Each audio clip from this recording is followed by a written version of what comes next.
नमस्कार, मैं दुष्टुर उपाध्याय। जिस तरह से बलूचिस्तान में लगातार हालात बन रहे हैं और विद्रोह की आग भड़कती जा रही है, उससे तो ऐसा लगता है कि जल्द बलूचिस्तान पाकिस्तान के हाथ से निकलने वाला है। जब से पाकिस्तान ने चीन की सेना की बलूचिस्तान में एंट्री कराने का फैसला लिया है, तब से तो माहौल और ज्यादा जंगी हो गया है।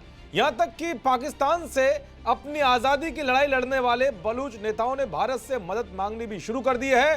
नए साल के मौके पर बलूच नेता मीर यार ने जयशंकर को लिखे पत्र में भारत और बलूचिस्तान के ऐतिहासिक संबंधों और साझा विरासत का जिक्र करते हुए भारत से बड़ी मदद की अपील की थी, क्योंकि पाकिस्तान की कार्यसेना और वहां की सरकार बलूचों के आंदोलन को बंदूक की नोक पर दबाने में लगे हुए हैं।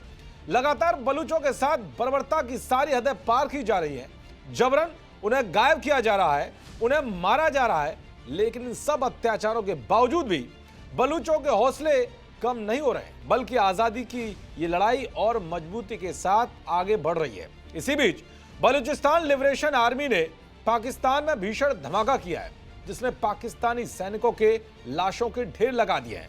इस बार बीएलए ने 2-4-10 नहीं, बल्कि पाकिस्तानी सेना के 84 जवानों को मार गिराया है और 18 जवानों को जिंदा भी पकड़ लिया है। बीएलए ने इस कार्रवाई को अंजाम एक ऑपरेशन के तहत दिया है, जिसका नाम ऑपरेशन हैराफ है। बलूचिस्तान लिबरेशन आर्मी के इस अटैक के बाद पाकिस्तान बिलबिला गया है और हमेशा की तरह उसने इस बार भी फर्जी एजेंडे के तहत इस हमले का आरोप भारत पर लगाया। लेकिन भारत ने भी मुंहतोड़ जवाब देते हुए पाकिस्तान के इस आरोप की हवा निकाल दी है। साथ ही पाकिस्तान किसी भी हिमाकत को अंजाम देने की कोशिश करे, उससे पहले ही हाई अलर्ट जारी कर दिया गया है। भारत ने बलूचिस्तान में हुई हिंसा को लेकर पाकिस्तान की ओर से लगाए गए आरोपों को खारिज कर दिया है। भारत ने इन आरोपों को पूरी तरह निराधार बताते हुए कहा है कि इस तरह के बयान पाकिस्तान की अपनी आंतरिक विफलताओं और समस्याओं से ध्यान भटकाने का प्रयास है। विदेश मंत्रालय के प्रवक्ता रणधीर जायसवाल ने कहा है कि यह पाकिस्तान की पुरानी रणनीति है, जिसके तहत वो अपनी नाकामियों से ध्यान भटकाने के लिए भारत पर दोष मढ़ता है। दरअसल बलूचिस्तान लिबरेशन आर्मी ने दावा किया है कि उसने पाकिस्तान में 48 अलग अलग जगहों पर पाकिस्तानी सैन्य ठिकानों और अन्य अहम ठिकानों पर हमले किए हैं, जिसमें 84 जवानों को मार गिराया है। आशंका जताई जा रही है कि इस झटके के बाद पाकिस्तान भारत के खिलाफ आतंकी गतिविधियों और दुष्प्रचार को तेज कर सकता है। इसलिए भारत में पीर पंजाल के दक्षिण जम्मू कश्मीर के भीतरी इलाकों और देश के अन्य रणनीतिक ठिकानों पर सुरक्षा एजेंसियों को अलर्ट कर दिया है। दरअसल बीएलए बलूचिस्तान को पाकिस्तान से अलग कर एक स्वतंत्र देश बनाने के लिए दशकों से विद्रोह कर रहा है। बलूचिस्तान पाकिस्तान का दक्षिण पश्चिमी प्रांत है, जो अफगानिस्तान और ईरान की सीमा से लगा हुआ है और खनिज संसाधनों से भरपूर है।